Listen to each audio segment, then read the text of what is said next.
Here's a useful tip. If you're waiting for the paint to dry and it's taking longer than you thought and you want to get on with the job, just get a hot air gun, don't get it too close, and just go over it a few times like this.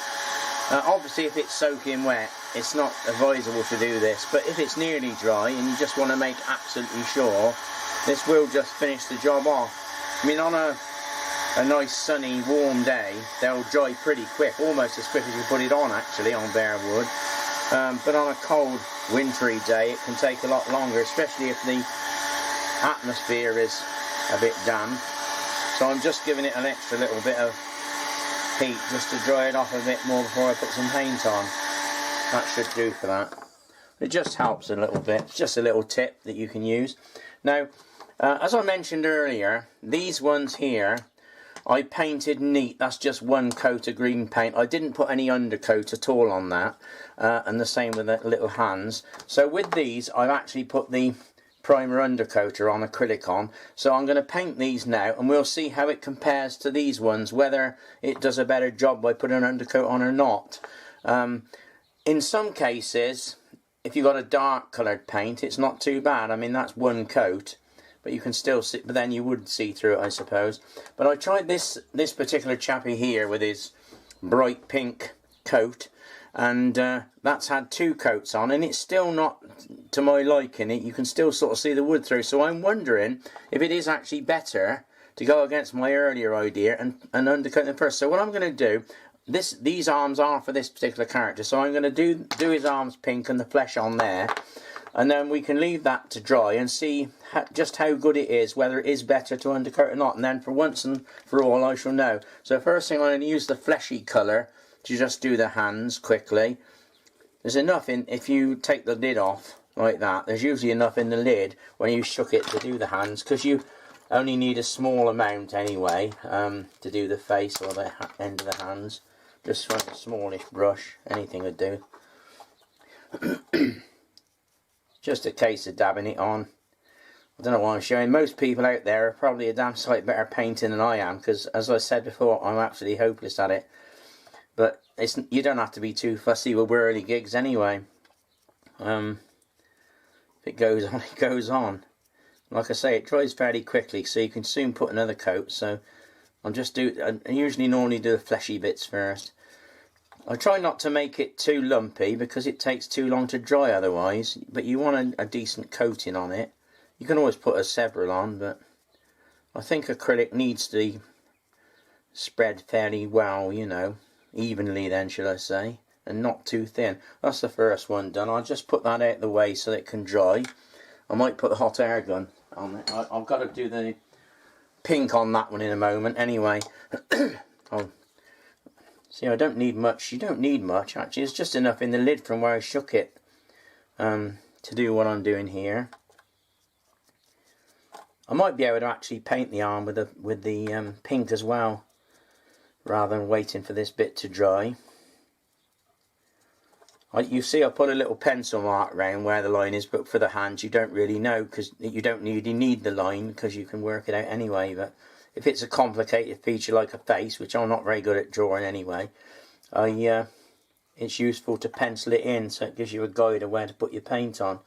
Right, that's this hand done. Now I'm going to do that pink bit, and I think I can do that with the without that waiting for that to dry, because it doesn't matter if it runs in. Put the cap on your paint. I've got some pink already here, so it's just a question of getting the some left from last night, and it still seems fairly wet because it was quite cold last night, otherwise it would have had a skin on it now. So I'm just going to pop this on here. It's a lovely pink colour, this. I'll be interested to see just how well it covers, and whether it covers better with the white undercoat or better with just straight onto the wood. That's the reason I'm doing it. We shan't know till later on when it's dried, but when I've done this one, I'll only do this one so you can see me painting it. I've got to show you I'm doing something. It's no good just talking about it and not actually doing anything. I'm going to need a bit more paint in there. There's not quite enough, so I'll have to squeeze some more out of the tube. I'll probably put too much. I don't like wasting stuff. I only put a meagre amount in each time. It's good paint actually for cheap stuff. It's cheap enough I could afford to not worry about it, but like I said before, I'm a scrimper, and I always make things last as long as I can. As I said, I was brought up in a time when it was a bit harder, and you had to scrimp and save. You didn't throw things away. You made do and you mended things. I've always mended stuff rather than just slinging it away like they do today. I mean, my daughters are guilty of it. I mean, they're a younger generation, and if they get a fault on something, it's just chuck it in a bin and get another one. Who cares, you know? But I always have a go and see if I can fix it first. Well, that don't look too bad, actually. Well, I reckon I'm going to have to go back on my earlier advice. Earlier in the video, I told you that it probably wasn't necessary to undercoat or prime the bare wood before you painted them for whirligigs, because it's acrylic just the same. Well, that may or may not be correct. In the case of the green, I'd say it's fine not to use an undercoat. I've done this fella with a green jacket and a green arm, and they're perfectly fine. I'm quite happy with that, and that's with no actual undercoat being used on it and no primer. But in the case of the pink, I wanted a lovely vivid pink. Now, if you look at this arm, I've just done this. It's barely dry, but you can see how nicely and bright it is. This is the one I did with the undercoat a few minutes ago. I put some white undercoat on, like I've done on this woodpecker, and I've painted the pink on top. Now, notice the difference between the man's body. Look how dull that is. Now, that's had 3 coats of pink on it with no undercoat. It's the same wood. I'm using the same wood for this arm as this body, and yet look at the difference. Because I've got white underneath, it makes that pink much more vivid. So in the case of certain colours, it probably is better to put white undercoat on. And if you're going to go to that extent, you could easily say, well, why not do it for all of it? You know, paint the whole thing white first with the primer. I suppose if it's a dark colour like black, it's not really necessary, because it's going to cover anyway. But certainly with colours like pink, where you want a vivid colour, that's good. I'm never going to get that jacket as bright as pink as that arm, and that's just 1 coat, remember, and this is 3 on there. Also, another point I noticed, the chap's hat. That's yellow, bright yellow, as you can see, and I've put 2 coats on there. And again, it's not perfect. I reckon if I'd have painted that white first, that yellow would be a much brighter and better job, and it certainly wouldn't do any harm to it. So, you know, probably best to put undercoat on, actually, especially if you're doing pink or yellow, or white, obviously. The only other thing I wanted to mention about the little parts, on the woodpecker, as I mentioned earlier, I've coated him with white undercoat, because obviously he is predominantly white anyway. Well, white in a lot of places, I should say.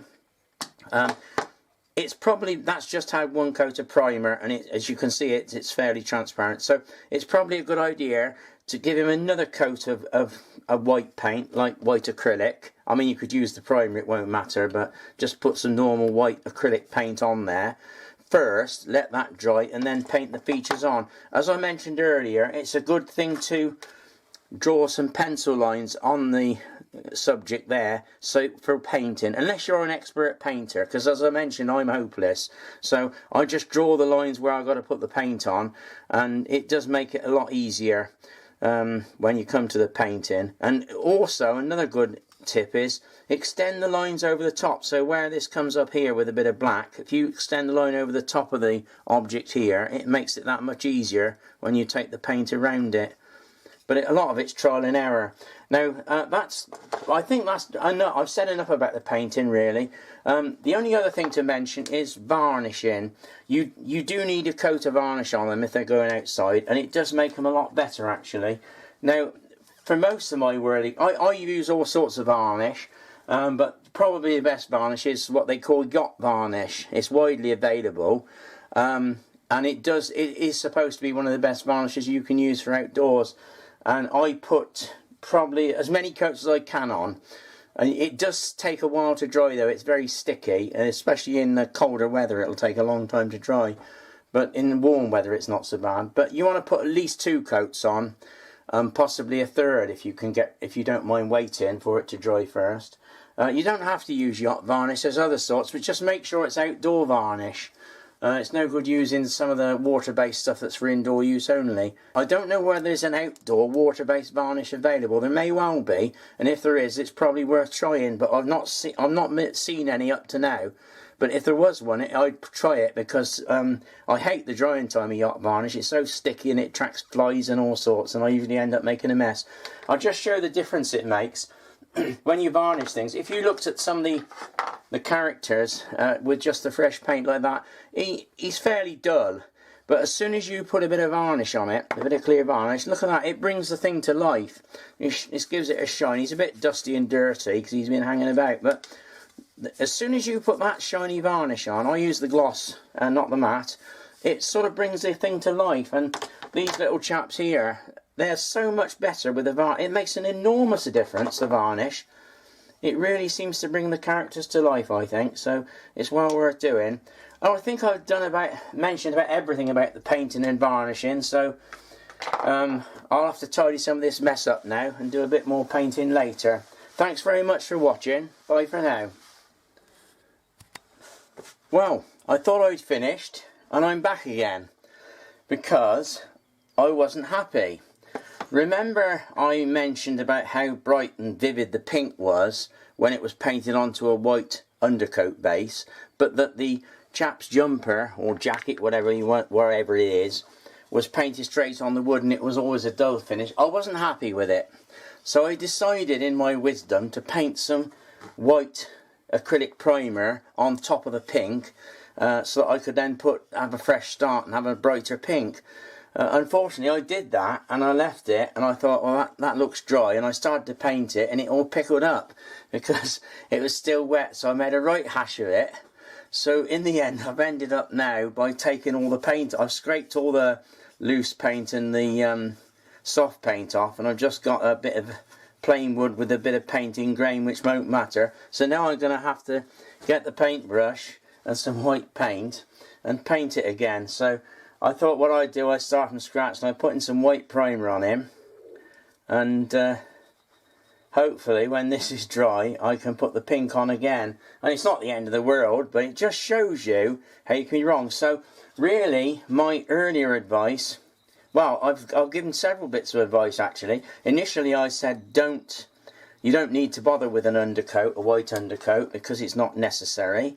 And then I said you do. Well, I think that was the right advice, the second bit. Although I will say that as regards the darker colours, the greens and the blacks and the blues and things, and the browns obviously, it probably doesn't matter. Probably bright red will be alright. But if you're using a colour like pink or white, and you want a nice bright colour, then it's worth putting the white undercoat on first. In fact, it's probably worth doing it anyway, because it's not going to do any harm, is it? I suppose if you're putting black on, it might be better without the white, but there you go.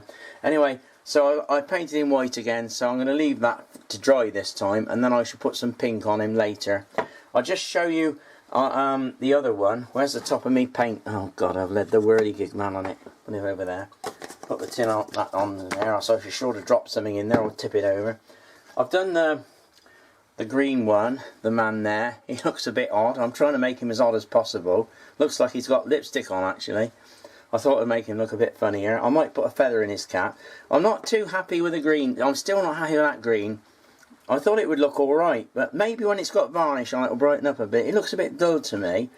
My wife suggested putting some yellow stripes on him, but I don't know whether that'll work, so he might end up with yellow stripes, but we'll see. But anyway, bright colours are better. Anyway, I hope I've finished with the painting now, so I'll say goodbye again. Bye. These are the two characters after I've applied the varnish, yacht varnish. That's just had one coat of yacht varnish. And as you can see, they do look a lot better and brighter since I put the varnish on. The varnish is still a bit sticky, so I can't handle them too much. And they'll need another coat before they're ready. Bye.